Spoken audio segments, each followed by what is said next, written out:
পৃথিবীতে এমন কোনো কাজই নেই, পৃথিবীতে এমন কোনো কাজই নেই যে কাজের বিনিময়ে আল্লাহকে অত সন্তুষ্ট করা যাবে। দুইটি ফোঁটার বিনিময়ে আল্লাহকে যত সন্তুষ্ট করা যাবে তার একটি ফোঁটা হচ্ছে কাতরাত দমুইন মিন খাশিয়াতিল্লাহ, আল্লাহর ভয়ে চোখের এক ফোঁটা পানি। আর একটি ফোঁটা হচ্ছে কাতরাত দমুইন তুহরাকু ফি সাবিলিল্লাহ, আল্লাহ রাস্তায় যুদ্ধ করে রক্তের একটি ফোঁটা। যদিচ এই দেশের মাটিতে যারা কেতাল পার্টি আছে এরা একেবারে অবুঝ নিম্ন শ্রেণীর মানুষ। আব্দুর রহমানের নাম দিয়ে, বাংলা ভাইয়ের নাম দিয়ে এরা এদেশের সরকারকে হত্যা করতে চায় আর আমাদেরকে হত্যা করতে চায়। বইয়ে লিখে দিয়েছে এরা হচ্ছে ইহুদিদের এজেন্ট, আমি নাকি ইহুদিদের এজেন্ট, আমরা নাকি খ্রিস্টানদের এজেন্ট। তোমার বিবেচনা করা দরকার ছিল, তোমার হুঁশ জ্ঞান করা দরকার ছিল। আমরা এ যাবৎ আমরা কওমি মাদ্রাসার ছাত্র, কওমি মাদ্রাসার শিক্ষক, আমরা ইহুদি খ্রিস্টানকে চিনি না, ওদের সাথে আমাদের কোনো যোগাযোগই নেই, এদের সাথে কোনো আমাদের সম্পর্ক থাকলো না। আর তুমি আমাদেরকে ইহুদিদের এজেন্ট বলে তুমি যে কোনো সময়ে পেলে আমাদেরকে হত্যা করবে, আমাদেরকে হত্যা করে শরীরের রক্ত বের করে জান্নাত কিনতে চাচ্ছ? এটা ভুল সিদ্ধান্ত।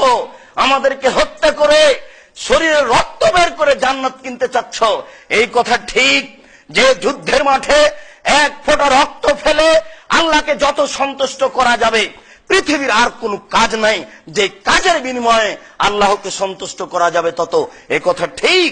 আল্লাহ রাসূল বলছেন যে যারা যুদ্ধ করে মারা যায়, আল্লাহর পথে যারা মারা যায় তাদের বিষয়টি হচ্ছে বিচারের মাঠে যখন তারা উঠবে তাদের শরীর থেকে রক্ত ঝরঝর ঝরঝর করে ঝরবে।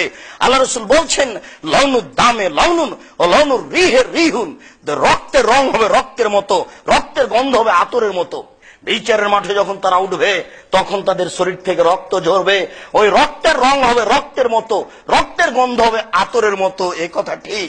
কিন্তু তুমি যে ভুল পদ্ধতি আছে, ভুল পদ্ধতিতে আছো, এটা তুমি কি বিবেক করেছো? তুমি কি করে আমাদের উপরে এই কথা বলে এই দাবি করতে চাও তুমি ভুল পথে রয়েছ? তোমাকে আবার ক খয়ে ভর্তি হতে হবে, আলিফ বাতাস থেকে পড়ে আবার করে হাদিস বুঝতে হবে। তোমার কথাটি হয়ে গেছে এদেশের জনগণের মতো 1971 সাল থেকে নিয়ে এ যাবৎ যত মানুষ মারা গেছে সবাই নাকি শহীদ। আশ্চর্য, যারা হিন্দু মরেছে তারাও শহীদ। এদেশের জনগণ যেমন বলছে যে এরা সবাই শহীদ, জোর করে লিখে দিয়েছে শহীদ অমুক, জোর করে মানুষজনকে বলছে অমুক শহীদ, জোর করে শহীদ হওয়া যায় না। বিচারের মাঠ কারো পৈতৃক সম্পত্তি নয়, ঠিক তোমারও আকীদা তাই, তোমাকে আকীদা থেকে ফিরে আসতে হবে। তুমি মনে রেখো, আমি অহংকার করিনি, গৌরব করিনি, আল্লাহে আল্লাহর কসম আমি বিশ্বাসী, আমি অন্তর থেকে বলছি আমি বিশ্বাসী, আমি তোমাকে নীতি দিয়ে পুঁতে দিতে পারি। তুমি কি করে আকীদা পেশ করলে, এই বই বের করলে, আমি তোমাকে নীতি দিয়ে পুঁতে দিতে পারি।